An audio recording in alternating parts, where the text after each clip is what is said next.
So నేను ఆ dialogue నేను చాలా ఫ్రీక్వెంట్ గా వాడుతూ ఉంటాను అందరితో. మరి ఒకసారి చెప్పొచ్చు కదా మా ప్రేక్షకుల కోసం. ఎప్పుడు వచ్చావనేది కాదన్నయ్య, బుల్లెట్ దిగిందా లేదా అంతే. అంత సింపుల్ గా నేను మహేష్ ఆన్సర్ షీట్ లో కదా డైలాగ్ రాసినట్టు గన్ను పట్టుకుని చెప్తాడండి. మీ దగ్గర గన్ను లేదా?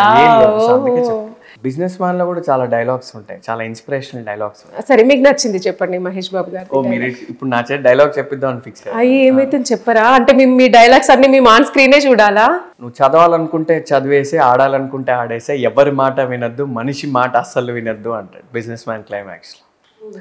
అది నేను చాలాసార్లు ఇన్ఫైనైట్ టైమ్స్ చూసుంటాను, ఇప్పటికీ నేను చూసి. కానీ నిజంగా వాస్తవంగా చెప్పాలంటే మహేష్ బాబు గారి కజిన్ అంటే నమ్మొచ్చు మిమ్మల్ని. నన్ను చాలా మంది సిద్ధుతో డీజే టిల్లు సిద్ధు, అవును అంటే అట్లా కూడా అనిపిస్తున్నారు. మొన్న ఎవరో నన్ను దూరం నుంచి చూసి నవీన్ పోల్శెట్టి అనుకున్నా. సో అంటే నాకు చాలా మంది రీసెంట్ గా చిన్న ప్రొడ్యూసర్ చెప్పారనమాట, ఎప్పుడైనా నీకు సిద్ధు జొన్నలగడ్డ తమ్ముళ్ళ రోల్ వస్తే చేసే బాగుంటుంది. పర్సనాలిటీ ఎక్కువ ఉంటారు అనుకుంటా కదండి. ఎవరిది? సిద్ధు జొన్నలగడ్డ. నేను ఇంకా ఆయన్ని కలవలేదండి. ఓకే, ఇంకా ఆయన కలవ, బట్ కలిస్తే మటుకు నేను. కానీ మీరు మూవీలో కొంచెం చబ్బీగా ఉన్నట్టున్నారు, ఇప్పుడు ఎందుకు సన్నమైన? లేకపోతే మూవీలో అట్లా కనిపించిందా? యాక్చువల్లీ అప్పుడు కూడా ఇంతే వెయిట్ ఉన్నా అండి, లేకపోతే ఇప్పుడు కొంచెం బాడీ కొంచెం టోన్ అయింది అంతే. ఎందుకు తినట్లేదా? అలా ఏం లేదు, నేను ఒక రోల్ కోసం సన్నగాను. ఓహో, ఆల్రెడీ ఒకటి ఉన్నది, మీ వెనకాల ప్రాజెక్ట్స్ ఉన్నాయి బాగానే. నేను ఇందాక ఏం చెప్పా అండి, ఏంటంటే డిస్కషన్స్ అవుతూ ఉంటాయి కదా, షూట్కి వెళ్ళేంత వరకు, పబ్లిక్ అనౌన్స్మెంట్ అయ్యేంత వరకు చెప్పొద్దు అని కాదు, we cannot take it for granted. అంతకుమించి ఏం లేదు. ఇది నేను నెగిటివ్గా చెప్పట్లేదు, ఎందుకంటే నిజంగానే చాలాసార్లు చాలా ఈక్వేషన్స్ మారిపోతాయి. అందులో నేను కొత్త హీరోని కదా, చాలాసార్లు చాలా మారిపోతాయి. అయితే మీరు అంటున్నారు కదా, నేను నా ఫస్ట్ సినిమాకే చూసా ఇవన్నీ, ఎన్ని ఓవర్ నైట్ చేంజ్ అవ్వగలవు. కానీ గాడ్స్ గ్రేస్ వల్ల, డైరెక్టర్స్ నమ్మకం వల్ల ముందుకు వెళ్ళిపోయింది స్మూత్గా.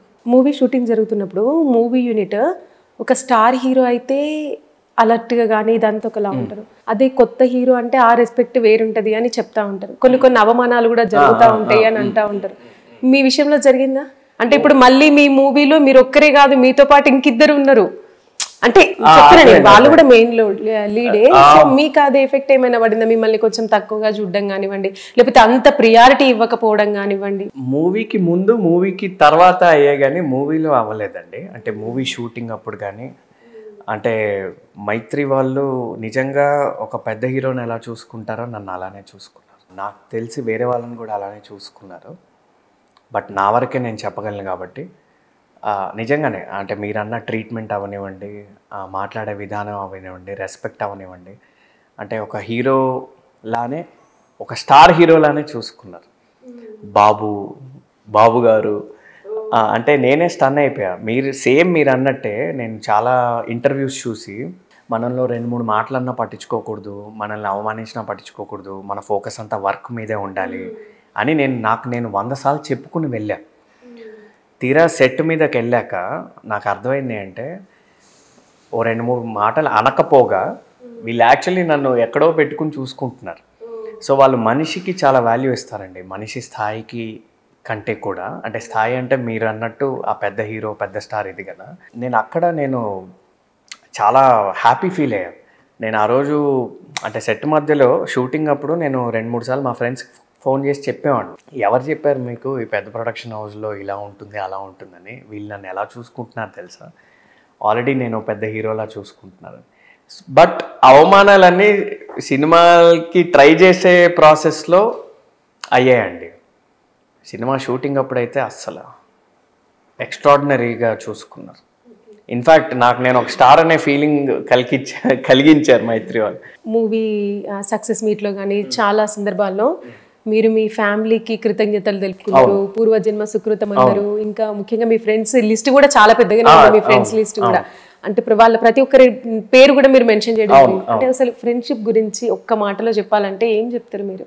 మనిషి డిప్రెషన్లోకి వెళ్ళకూడదంటే ఫ్రెండ్స్ ఉండాలండి, ఇది నా ఒపీనియన్. అప్పుడు మీరు అంటే నాకు ఎవ్వరు సపోర్ట్ లేరు ఆ టైంలో, అందుకే నాకు ఇంత టైం పట్టింది అని అన్నారు కదా, అప్పుడు మీ ఫ్రెండ్స్ ఏమన్నారు మరి మీతోని? మా ఫ్రెండ్స్ ఎప్పుడు ఎలా అంటే, మా ఫ్రెండ్స్ ముందు నుంచి కూడా నువ్వు ఏదంటే వచ్చేయి, మా సపోర్ట్ ఎప్పుడు ఉంటుంది అనేవాళ్ళండి. ఇప్పటికీ అదే అంటారు, అప్పుడు కూడా అదే అంటారు. నిజంగా నేను చాలా లక్కీ.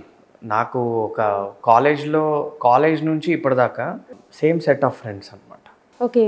నా స్కూల్ ఫ్రెండ్స్ కొంతమంది ఉంటారు, హర్ష అని, శశికాంత్ అని, వినీత్ అని, నిఖిలేష్ అని, ఇలా ఓ 3-4 ఉంటారు. ఇంకా కొంతమంది ఉంటారు, ఫాస్ట్గా 3-4 పేర్లు చెప్పా. వాళ్ళు నా ఇంటర్మీడియట్ ఫ్రెండ్స్ 2-3 ఉంటారు, రాహుల్ అని, సరీన్ అని, ప్లస్ నా బీటెక్ ఫ్రెండ్స్ కొంతమంది ఉంటారు. ఓకే. అంటే వాళ్ళు కూడా మీలాగా మిస్టర్ పర్ఫెక్టా, లేకపోతే ఈ నగరానికి ఏమైంది మూవీలో ఉంటారు లేదు, కాంబినేషన్ మొత్తం ఆ టైప్? కాంబినేషన్. ఓకే. సో వాళ్ళందరూ నేను ఏవైతే పేర్లు చెప్పానో, తర్వాత బీటెక్ ఫ్రెండ్స్ కానీ, తర్వాత నాకు కార్పొరేట్లో పరిచయమైన 2-3 కానీ, వాళ్ళందరూ ఇప్పటికీ నాతో టచ్లో ఉంటారు. వాళ్ళందరూ ఇప్పటికీ ఏ విధమైన హెల్ప్ అయినా చేయడానికి రెడీ. అది ఫైనాన్షియల్గా అవ్వచ్చు, లేదా జస్ట్ ఒక సపోర్ట్ అవ్వచ్చు, లేదా జస్ట్ వేరే ఏదైనా అవ్వచ్చు. అంటే I feel very strong because నాకు అంతమంది ఫ్రెండ్స్ ఉన్నారు కాబట్టి. సో ఫ్రెండ్షిప్ 1 లైన్లో చెప్పమని అడిగారు కాబట్టి 1 లైన్లో నేను చెప్పలేనండి. ఫ్రెండ్స్ వల్ల నాకు లైఫ్లో ఎంత మేలు జరిగిందో నేను చెప్పలేను. మూవీ ఇండస్ట్రీలోకి ఇప్పుడు మీరు కొత్తగా వచ్చారు కాబట్టి మీకు భయం అవుతుందా? ఇది ఒక పెద్ద సముద్రం, పెద్ద పెద్ద హీరోస్, ఎన్నో చాలా సినిమాలు తీసిన హీరోస్ కూడా ఇప్పుడు సక్సెస్ అందుకోలేకపోతున్నారు. అంటే మనం నేమ్స్ మెన్షన్ చేయొద్దు. సో వాళ్ళకి చాలా కష్టంగా మారుతుంది. దానికి తగ్గట్టు ఓటీటీ ప్లాట్ఫామ్స్, ఒకటి థియేటర్స్ కి ఎవ్వరు వెళ్ళట్లేదు. ఏముంది 1 వీక్ ఆగితే ఓటీటీలోకి వస్తుంది, మనం హ్యాపీగా చూడొచ్చు అని అంటున్నారు. సో ఇన్ని రకాలుగా, అంటే లైక్ ఒక రకంగా మారిపోయింది అసలు.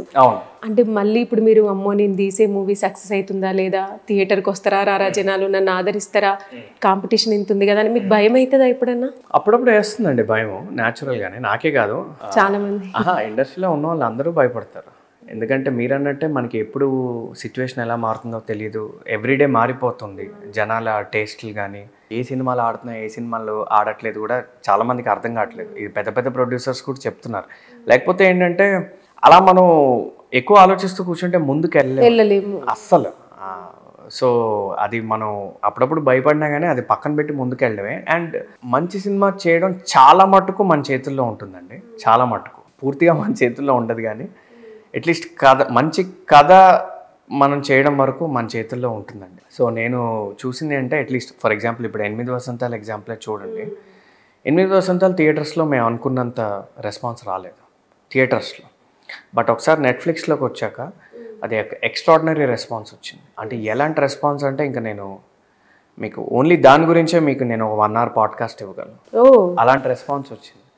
అండ్ సినిమాకే కాదు, నాకు పర్సనల్గా నా క్యారెక్టర్కి ఆ లాస్ట్ 30 minutesకి క్లైమాక్స్కి నా పర్ఫార్మెన్స్. మరి గుర్తుపడుతున్నారా అండి మీరు బయటికి వెళ్ళినప్పుడు మిమ్మల్ని చూసి? అంటే అక్కడ ఆన్ స్క్రీన్ లుక్ ఇప్పుడు మిమ్మల్ని మొన్న కాఫీ షాప్ లో ఒకళ్ళు జస్ట్ నా వాయిస్ విని గుర్తుపట్టారు. So that is the impact. So మీరు అన్నదానికి నేను చెప్తా, ఇప్పుడు ఏంటంటే నా లుక్ అంత మారిపోయినా అప్పటికి ఇప్పటికి, అండ్ అక్కడ కొన్నిసార్లు సినిమాలో లుక్ అక్కడక్కడ మిస్ఫైర్ అయినా నాకు ఇంత పేరు వచ్చిందంటే రీజన్ ఏంటంటే, ఒకటి పర్ఫార్మెన్స్ని జనాలు ఓన్ చేసుకున్నారు, నా క్యారెక్టర్ చాలా ఓన్ చేసుకున్నారు, అండ్ క్లైమాక్స్ ఎక్స్ట్రాడినరీగా పేలింది అనమాట.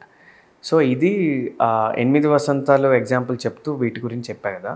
సో ఇప్పుడు 8 వసంతాలే నెట్ఫ్లిక్స్లోకి వచ్చాక ఎక్స్ట్రాడినరీ రెస్పాన్స్ వచ్చింది from all parts of the world.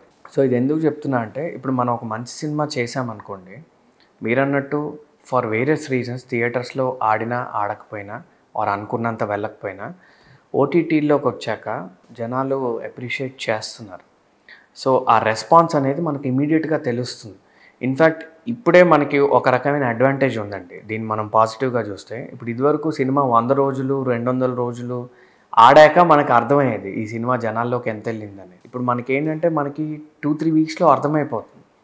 So థియేటర్స్లో లెట్సే అంతగా వెళ్ళకపోయినా మనకి విదిన్ 4-5 వీక్స్ ఓటీటీలో వచ్చేస్తుంది కాబట్టి ఇన్స్టెంట్గా మనకి ఫీడ్బ్యాక్ వస్తుంది.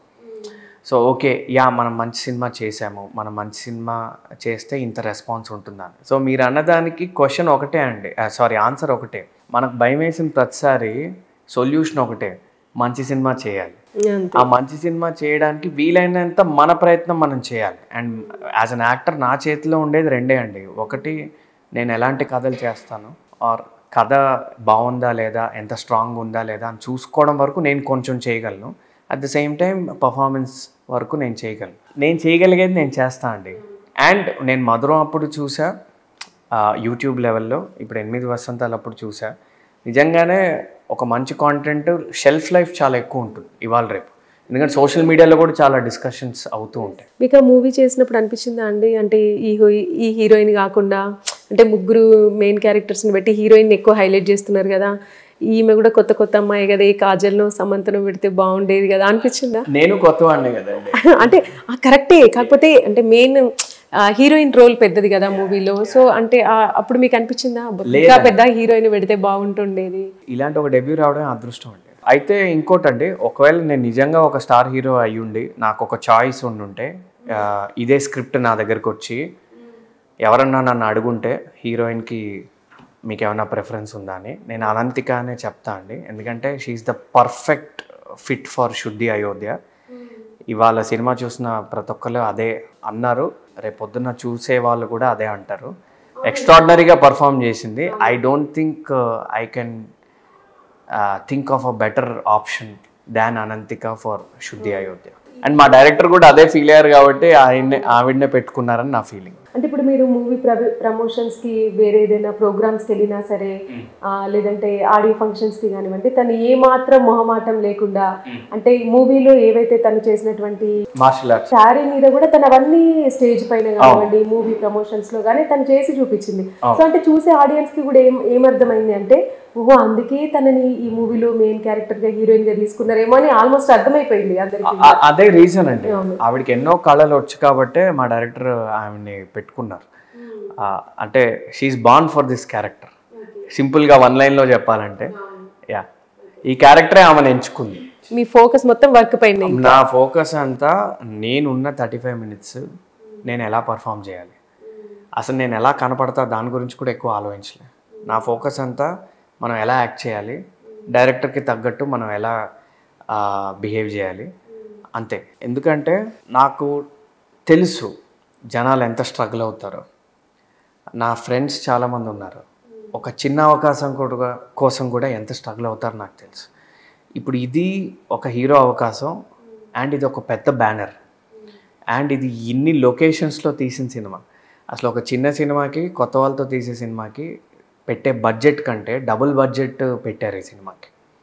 సో ఇన్ని ఫ్యాక్టర్స్ ఉన్నాయి. ఇన్ని ఫ్యాక్టర్స్ ఉన్నప్పుడు అసలు నాకు 1% కూడా ఇంకొంచెం ఇది తింటే బాగుండు, ఇంకొంచెం అదంటే బాగుండు అనేది ఎప్పుడు లేదు. ఇంకా అసలు వచ్చిందే నిజంగా ఇంతకంటే బెటర్ అవకాశం రాదు అనే చెప్పుకునే ఇంకా చాలా జాగ్రత్తగా ఒళ్ళు దగ్గర పెట్టుకుని చేశాను. ఓకే, అంటే ఒక 5 minutes మన మూవీ గురించి పక్కన పెట్టండి. స్పీడ్గా ఒక క్వశ్చన్స్ అడుగుతా, మీరు అంతే స్పీడ్గా ఆన్సర్ చెప్పండి. షూర్. మీరు మీ లైఫ్లో ఎవరినైనా వాళ్ళకి తెలియకుండా ఒకసారి కొట్టాలని ఉందా? ఎవరు వాళ్ళు? ఉంటుంది ఖచ్చితంగా, ఒకరికి ఉంటుంది. వాళ్ళకి తెలియకుండా అయినా ఒకసారి వాళ్ళని కొట్టి ఇక్కడ నుంచి ఉరికిపోవాలి అని అనిపిస్తుంది. ఉందండి, కానీ పేరు చెప్పలేను, నిజంగా చెప్పలేను. సరే, మీరు చిన్నప్పుడా, అంటే మీరు చిన్నప్పటి టీచరా, స్టూడెంటా, మీ ఫ్రెండా? అది కొంచెం పెద్ద అయ్యాకే, చిన్నప్పుడైతే కాదు. మీరు పెద్ద అయిన తర్వాత ఇండస్ట్రీలో వాళ్ళ బయట వాళ్ళ? బయట వాళ్ళే. అంటే నేను కొట్టను, కానీ కొట్టాలని ఉంది. ఎంతమంది మీ లిస్ట్ లో? ఒక్కరే. Okay, fine. నెక్స్ట్, ఇప్పుడు మీ లాస్ట్ గూగుల్ సెర్చ్ ఏంటి? Little hearts box office collection as of today. Oh, నేను బాక్స్ ఆఫీస్ మొత్తం స్టడీ చేస్తూ ఉంటాను ఎవ్రీడే. షేర్ మార్కెట్స్ లో ఏమైనా చేస్తారా అండి? లేదు, షేర్ మార్కెట్స్ లేదు, ఇంకా అంత యాక్టివ్ కాదు. ఓకే, అప్పుడప్పుడు ఇదివరకు చేసేవాడు. మీరు చిరంజీవి గారు సడన్ గా మీకు ఎదురుపడినా ఏం చేస్తారు మీరు? నన్ను నేను ఇంట్రడ్యూస్ చేసుకుని బ్లెస్సింగ్స్ తీసుకుంటాను అంతే. సార్ నేను ఇప్పుడే వచ్చిన ఒక చిన్న హీరోని, నాకు మీ బ్లెస్సింగ్స్ కావాలంట. పాన్ ఇండియా స్టార్ ప్రభాస్ గారు ఉన్నారు. తన సినిమాలో ఏదైనా రోల్, మంచి రోల్ కాకపోతే ఏదైనా కాసేపే ఉంటుంది డ్యూరేషన్ అని అంటే ఒప్పుకుంటారా? 100% ఒప్పుకుంటారు. ఎందుకంటే ప్రభాస్ గారి సినిమా అంటే పాన్ ఇండియా కాదండి, వరల్డ్ మొత్తం చూస్తారు. కొన్ని యూట్యూబ్లో కొన్ని వీడియోస్ ఉంటాయి, అసలు మొత్తం కామెంట్స్ అన్ని ఇంటర్నేషనల్ కామెంట్సే ఉంటాయి, లైక్ ప్రభాస్ ఫైట్ సీన్స్ ఇవన్నీ. సో అలాంటి వాళ్ళతో సినిమా చేస్తే ప్రపంచం మొత్తం మనల్ని చూస్తుంది. సో ఆ అవకాశాన్ని ఎవరు వదులుకుంటారు? మీకు ఇష్టమైన హీరోయిన్ ఎవరు? చాలా మంది ఉన్నారండి, ఇది చాలా మంది కాదు, ఒకరే. శ్రీలీల. మీరు తీసే మూవీస్ లో మేబీ ఉండొచ్చేమో. క్యాల్కులేషన్ వర్కౌట్ అయితే వై నాట్. ఓకే, మీ క్రష్ ఎవరు? ఇప్పుడు ఎవరు లేరండి. I'm happily married. నా వైఫే నా క్రష్, అంతే. సేఫ్ ఆన్సర్ కూడా ఇచ్చా. పవన్ కళ్యాణ్ గారి మేనరిజం. నువ్వు నందా అయితే నాకేంటా, నేను బద్రి. బద్రీనాథ్. సరే, ఇప్పుడు మీ మూవీ ఇంత సక్సెస్ అయిన తర్వాత మీ మిస్సెస్ ఏమన్నారండి? మీ ఫ్యామిలీ మెంబర్స్ కానివ్వండి. మా నాన్న అయితే చాలా ప్రౌడ్గా ఫీల్ అయ్యాడు. ఇంకా చాలామందికి చెప్పుకుంటున్నాడు మా అబ్బాయి ఇప్పుడు ఒక హీరో అని. కానీ వాళ్ళు, మా వైఫ్ అయితే ఇంకా నువ్వు నీలో చాలా పొటెన్షియల్ ఉంది, నువ్వు ఇంకా చేయాలి అని ఎంకరేజ్ చేస్తుందండి. సో ఈ సినిమా వల్ల అంటే తను కూడా చూసింది కదా, ఆ సపోర్ట్ ఏదైతే ఉందో అది ఒక 5 రెట్లు పెరిగింది ఈ సినిమా వల్ల.